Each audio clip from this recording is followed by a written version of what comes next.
दोस्तों welcome back to our channel friends. मैं आप सबका अपने चैनल स्टॉक्स फॉर लाइफ पे बहुत स्वागत करता हूं। Welcome to HTFL family. DF family members, बात की जाए डिक्सन टेक्नोलॉजीज के नंबर आ चुके हैं। नंबर्स कैसे रहे हैं दोस्तों वो बताऊंगा, क्योंकि इसके साथ साथ दोस्तों आज के दिन इनके कुछ कॉर्पोरेशन और देखने की उम्मीद थी। जैसे कुछ डिविडेंड को लेकर अनाउंसमेंट बाकी था और कुछ फंड रेस को लेकर भी बात आ रही थी। तो जी हाँ दोस्तों, सारा Q4 के नंबर्स आ चुके हैं। डिविडेंड को लेकर अनाउंसमेंट है वो भी देखने को मिल रही है और साथ ही साथ फंड कितना रेस करेंगे वो भी देखने को मिलेगी। और उसके बाद करना क्या है, क्या बेच के निकल जाएं, अगर प्रॉफिट में है, नहीं लिए हुए तो क्या खरीद लें, पूरा दोस्तों चीज़ क्रिस्टल क्लियर कर दूंगा। बहुत चीज़ समझने में आसानी हो जाएगी। चैनल फर्स्ट टाइम होंगे सब्सक्राइब कर सकते हैं इस तरह क्वालिटी कंटेंट को सबसे पहले एक्सेस करने के लिए। Now without dealing in for time let's begin. Guys याद रखिए, कभी हम लोग डिक्सन एम्बर के बारे में डिस्कस करते हैं तो इसके पीछे एक ज़रूर वर्ड होता है आत्मनिर्भर भारत। जी हाँ दोस्तों, कभी भी हम लोग अपना आत्मनिर्भर बनने की कोशिश करते हैं उसमें डिक्सन और एम्बर जैसे शेयर का बहुत अहम भूमिका होता है। तो लेट्स बिगिन, इनके नंबर्स कैसे हैं उसको पढ़ने की शुरुआत करते हैं। तो इधर पे अगर आप देखें तो सबसे पहले गाइस इधर पे हमें देखना है कि नंबर्स थोड़े बाद में डिस्कस करेंगे। हमें क्या इनको डिविडेंड को लेकर अनाउंसमेंट देखने को मिल रही है, तो एक बार उसको वो देख लेते हैं। तो जी हाँ दोस्तों, एट द रेट ऑफ 1 पर इक्विटी शेयर, मतलब बहुत ही मामूली सा डिविडेंड अनाउंस किया था। ऐसे दोस्तों डिविडेंड को लेके लेटर फाइलिंग करी थी, लगा था बहुत बड़ा डिविडेंड मिलेगा, लेकिन कोई दिक्कत नहीं है। हमें ग्रोथ पे जाना है, कंपनी की ग्रोथ हो रहे हैं कि नहीं, कैपिटल एप्रिसिएशन उस पर डिपेंड करता है। तो 1 रुपये का आपको फेस वैल्यू 2 के अगेंस्ट में मिल चुका है, तो पर शेयर के अगेंस्ट में 1 रुपये का डिविडेंड ये कुछ मतलब मायने रखता नहीं है। हमें देखना है कि Q4 के नंबर्स कैसे रहे हैं। इस जो डिविडेंड को लेकर अनाउंसमेंट थी मैंने कर दी है। अब थोड़ा सा इनकी जो फंड रेस का प्लान है वो देखना इंपॉर्टेंट है, क्योंकि फंड रेस कंपनी कब करती है, जब उनको लगता है कि आने वाले कल में एक्सपेंशन की उम्मीद है, तभी वो फंड रेस करने की फिराक में रहती है। तो जी हाँ दोस्तों, 500 करोड़ आप देख सकते हैं कि रुपीज़ 500 करोड़ के आपको एनसीडीज डिवेंचर्स ये इशू करते हुए देखने को मिल जाएंगे। इन्होंने बताया भी है कि पार्टली कन्वर्टेबल डिवेंचर्स हो गए, एनसीडीज हो गए, फॉरेन करेंसी बॉन्ड्स हो गए, उनके तहत ये 500 करोड़ रुपए जुटाएंगे। तो इन फ्यूचर ये कंपनी अपने एक्सपेंशन के प्रति काफ़ी एग्रेसिव दिखाई पड़ रही है। गाइस हमें देखना है कि इनके नंबर्स कैसे रहे। सब रुपीज़ इन लैक्स है, मैं आपको करोड़ में कन्वर्ट करके बताऊंगा, आपको समझने में बहुत आसानी होगी। तो जी हाँ दोस्तों, अगर आप देखें तो लास्ट ईयर के मार्च क्वार्टर में इनका जो रेवेन्यू था वो 857 रुपीज़ इन करोड़ था। अभी की बात की जाए दोस्तों तो आप देख सकते हैं कि 2110 रुपीज़ इन करोड़ हो चुका है। मतलब इनके रेवेन्यू में गाइस मैसिव जंप देखने को मिल रहे हैं। गाइस मैंने आपके सामने स्क्रीन पर लिख दिया कि 857 रुपीज़ इन करोड़ से कितने हो चुके हैं, 2110 रुपीज़ इन करोड़। मतलब रेवेन्यू में काफ़ी हेल्दी जंप है। और दोस्तों मैं कॉन्सोलिडेटेड नंबर्स पढ़ रहा हूँ, इस बात का ध्यान रखिएगा। अगर आप देखिए क्वार्टर ऑन क्वार्टर, तो जी हाँ दोस्तों हमें फॉल देखने को मिल रहा है। क्वार्टर क्वार्टर की बात की जाए 2182 करोड़ के आसपास थी, लास्ट क्वार्टर की बात मैं कर रहा हूँ।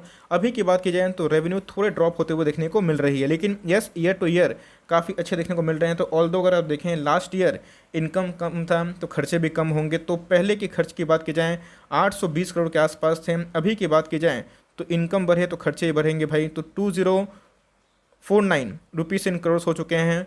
मतलब इनके ईयर टू ईयर खर्चे ये बहुत बढ़े हुए हैं। ऑल दो क्वार्टर क्वार्टर की बात की जाए तो उसमें डिक्लाइन था, क्योंकि क्वार्टर क्वार्टर में थोड़े से खर्चे बढ़ेंगे ही, क्योंकि इनके जो रेवेन्यू थे वो पहले अप थे। तो अगर आप देखें तो क्वार्टर क्वार्टर फ्लैट समझ सकते हैं, लेकिन थोड़ा सा डिप खाया है खर्चे में, अच्छी बात है। तो जी हाँ, ईयर टू ईयर हमें रेवेन्यू में जंप देखने को मिल रहा है, खर्चे भी उस हिसाब से बढ़ते हुए दिखाई पड़ रहे हैं। तो कंपनी कितना प्रॉफिट अर्न की वो सबसे इंपॉर्टेंट हो जाता है।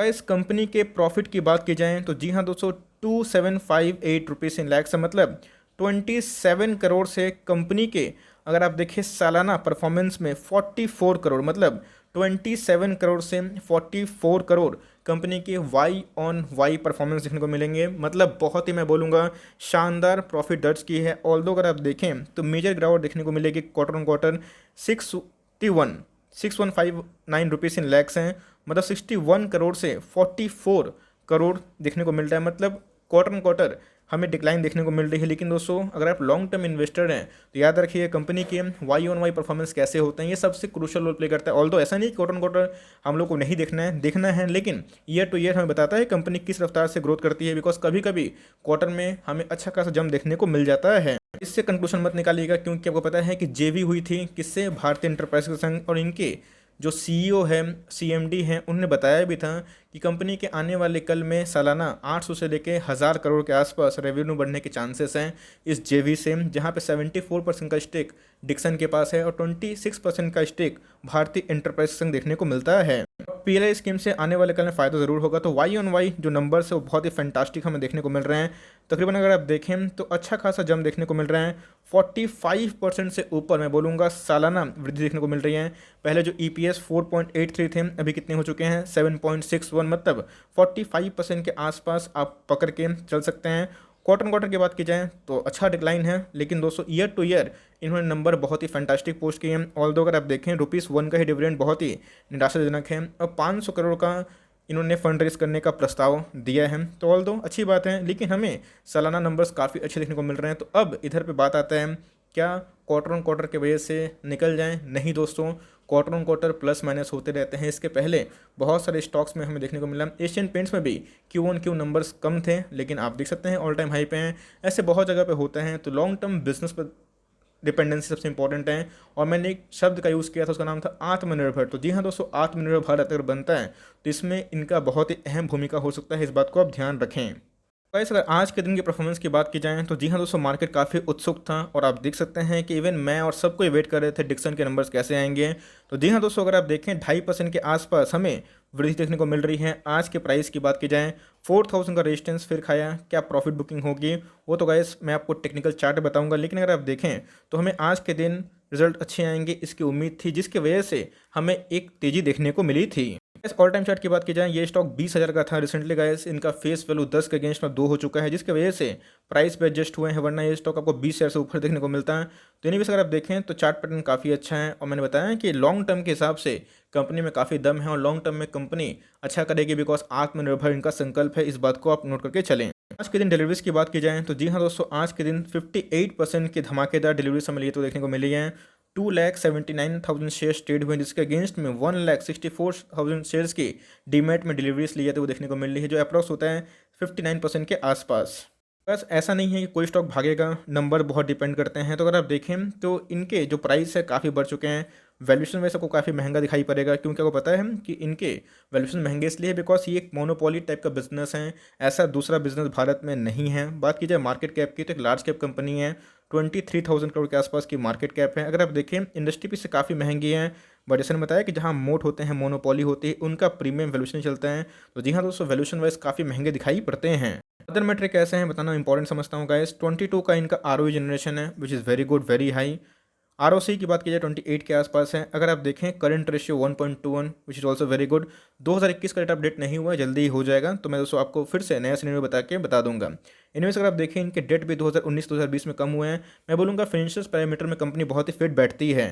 गाइस जैसा मैं बताया कि लॉन्ग टर्म निवेश के तौर पर रखिए कंपनी की। अगर आप देखें तो लॉन्ग टर्म चार्ट बढ़ रहे हैं, और 2019 और 20 बहुत बड़ा गेम चेंजर है, और 21, 22, 23 भी रहेंगे, बिकॉज अब भारत कोशिश कर रहा है कि चाइना से डिपेंडेंसी हटाएं और भारत में ही इस तरह कंपनी को बढ़ावा दें। इसलिए आने वाले कल में बहुत बुलिश हूँ डिक्सन को लेके, एम्बर को लेके, बिकॉज 1-2 क्वार्टर में अगर अप एंड डाउन होता है उससे कंक्लूजन मत निकालिएगा। देखिएगा लॉन्ग टर्म चार्ट कैसे हैं। तो लॉन्ग टर्म चार्ट अच्छे हैं, और इनके ईपीएस बढ़ते हुए दिखाई पड़ रहे थे ईयर टू ईयर। तो मेरे हिसाब से इन्होंने वाई ऑन वाई अच्छा खासा परफॉर्मेंस डाला है। Yes, quarter quarter slide down है, तो क्या इसको लेके शेयर में पिटाई होगी? इसको हो भी सकती है, क्योंकि अगर आप देखें तो इनके ऑल टाइम चार्ट की बात की जाए तो 1 मंथ के चार्ट में कितना बुलिश देखने को मिल रहे हैं। बहुत ही बुलिश क्रॉसओवर देखने की संभावना देखने को मिल रही है। अगर आप देखें 81 का इनका आरएसआई हो चुका है, तो समझ सकते हैं कि 1 मंथ के चार्ट में ये काफ़ी ओवरबॉट है। और इसमें दोस्तों ऑलरेडी सारे जो अच्छे न्यूज़ से फैक्टर इन हो चुके हैं, और स्प्लिट की न्यूज़ में से बहुत भागा था। लेकिन याद रखिएगा कंपनी बहुत प्रभावशाली है, इनके बिजनेस फंडामेंटल बहुत यूनिक है, इस बात को आप ध्यान रख सकते हैं। इस अब आती है बारी कंक्लूजन की। दोस्तों मेरे पास बहुत सारे शेयर्स है डिक्सन के, और मेरे पास डिक्सन के शेयर पहले भी थे। स्प्लिट का ये फ़ायदा हुआ, और उसके बाद मैंने उठाया भी था इस लेवल पे, आपको बोला भी था उठाने के लिए। मैं दोस्तों होल्डन कंटिन्यू करने वाला हूँ, क्योंकि वाई ऑन वाई जो परफॉर्मेंस है ईयर टू ईयर बहुत ही शानदार है। आपने देखा कि कैसे इनके रेवेन्यू बढ़ रहे हैं, प्रॉफिट बढ़ रहे हैं। क्वार्टर क्वार्टर डिक्लाइन हुआ, कोई दिक्कत नहीं हो, कभी ना कभी बाउंस बैक ज़रूर होगा। तो मेरे हिसाब से सीएमपी दोस्तों आराम से बाई हो सकता है, क्योंकि आपको अभी भी 400 का डिस्काउंट मिल रहा है, इस बात को भूलिए मत। और अपसाइड की बात की जाए तो फॉर लॉन्ग टर्म में बहुत ही हो जाए। यस, टेम्प्रोरी सेंटिमेंटल ड्रॉबैक देखने को मिल सकता है। हो सकता है कि ये आपको आने वाले कल में 3650 के आसपास देखने को मिले, अगर मार्केट को ये नंबर सही नहीं लगे तो। मार्केट सुप्रीम होता है, हमारे और आपसे आगे चलता है। मार्केट को टाइम करना सबसे बड़ी बेवकूफ़ी होती है, लेकिन याद रखिएगा हम लोग की अपनी प्लानिंग करनी है। मार्केट फिर से झूमता है, गिराता भी है शेयर को। तो मुझे नंबर काफ़ी अच्छे लगे फॉर लॉन्ग टर्म इन्वेस्टमेंट। हाँ, जो शॉर्ट टर्म में लिए हैं वो चाहें तो प्रॉफिट बुक कर सकते हैं। लॉस तो निकलने का सवाल होता नहीं है, और कभी भी मार्केट इसको चीयर नहीं कर पाता है, गिरता है, तो मुझे लगता है कि 3650 आपको आने वाले टाइम में देख सकता है। वर्स्ट केस की बात की जाए 3350 ये इनके अल्टीमेट 2 सपोर्ट लेवल है, तो लॉन्ग टर्म तक घबराना नहीं है। और जितना गिरे आपका एमओएस लेवल बढ़ सकता है, इस बात को आप ध्यान रखिएगा। Company fundamentally very very strong है। अभी की बात की जाए वन डे के चार्ट में गाइस अगर आप देखें तो 54 का RSI है और स्ट्रेंथ में काफ़ी लूज हो चुका है, लेकिन हाई डिलीवरीज परसेंट देखने को मिल रहा है। तो मेरे हिसाब से लॉन्ग टर्म का बेट जरूर बन सकता है और हर एक गिरावट आपको चीयर करना चाहिए। मैंने अपनी कमेंट्री दे दी, फिर से दोहराना चाहता हूँ कि मैं बेचने वाला नहीं हूँ, मैं इसको होल्ड एंड कंटिन्यू करूँगा फॉर लॉन्ग टर्म, बिकॉज मुझे कंपनी पे फेथ है। मुझे नंबर्स अप एंड डाउन तो होते रहते हैं, क्या पता कल नेक्स्ट क्वार्टर में जो नंबर्स है वो काफ़ी चौंकाने वाले हो जाए और ये 2 बार अपर सर्किट मार दें, ऐसा हो सकता है। तो मेरे हिसाब से आप इसको होल्ड एंड कंटिन्यू करें फॉर लॉन्ग टर्म। बहुत ही अच्छी कंपनी है, प्रोडक्टिव कंपनी है, मोनोपोली है, आपको ज़रूर फायदा मिलने की उम्मीद है इन फ्यूचर। तो आई होप दोस्तों मैंने अनबायस्ड होकर रिव्यू किया, बिकॉज मेरे पोर्टफोलियो का स्टॉक है तो मैं हमेशा तारीफ नहीं करूँगा। यस Q1Q गिरावट है, लेकिन Y on Y fantastic jump है, टॉप लाइन में भी और बॉटम लाइन में भी। और मेरी स्ट्रॉन्गली रिकमेंडेशन है आप इसको होल्ड एंड कंटिन्यू करें, और गिरता है तो एकदम उठाना है बिना किसी डाउट के। तो for timing that's the end of the video. I hope दूसरे वीडियो आपके लिए हेल्पफुल है। कंटेंट्स लिए तक लाइक कर दिएगा, चैनल फर्स्ट टाइम होंगे याद से सब्सक्राइब भी करना ना भूलिए। फर्दर कोई डाउट है उसको ड्रॉप कर सकते हैं, कुछ तो रिव्यू चाहिए उसका नाम भी ड्रॉप करना ना भूलिएगा। I would love to make a video on your demand guys. मिलते हैं जल्दी ही, तब तक के लिए bye. Thanks for watching friends, God bless you all.